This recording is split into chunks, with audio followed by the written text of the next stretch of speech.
बघा, आपण स्वतः विचार करा आणि इतरांनाही विचार करायला लावा.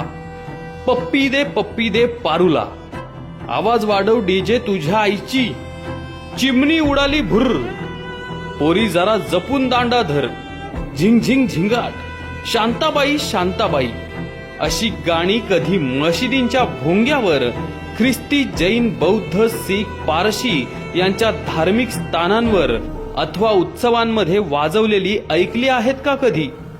तेही सिनेमे बघतात ना, पण स्वतःच्या धार्मिक कार्यक्रमात मिरवणुकीत असली फालतुगिरी ते करत नाहीत. आता गोकुळाष्टमी, गौरी गणपती, नवरात्र या सणांना मिरवणुकीत वरील गाणी वाजवून आपल्या संस्कृतीचा अपमान करू देऊ नका. आणि असली फालतुगिरी तुमच्या समोर करत असेल तर करून देऊ नका, त्यांना तात्काळ विरोध करा. आपण गणपतीची वर्गणी मागणाऱ्या सर्वांना आवर्जून हे सांगू की या वेळपासून गणेश मंडळाच्या मंडपातून लाऊडस्पीकरच्या वर कोणतीही चित्रपट गाणी वाजवायची नाहीत.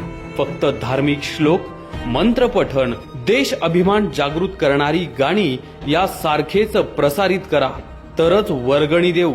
आणि तरी तिथे जर सिनेमातली घाणेरडी गाणी लागली तर त्याचा आपण विरोध करू.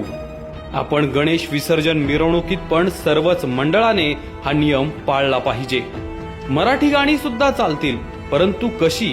तर लता दीदी, आशाताई, उषा मंगेशकर, हृदयनाथ मंगेशकर, सुरेश वाडकर, अरुण दाते, सुधीर फडके, अजित कडकडे, सच्चिदानंद आप्पा यांच्यासारख्या मातब्बर गायकांनी गायलेली भक्तिगीते, भावगीते सार्वजनिक उत्सवात लावली तर काही हरकत नाही, पण धांगडधिंगा नको.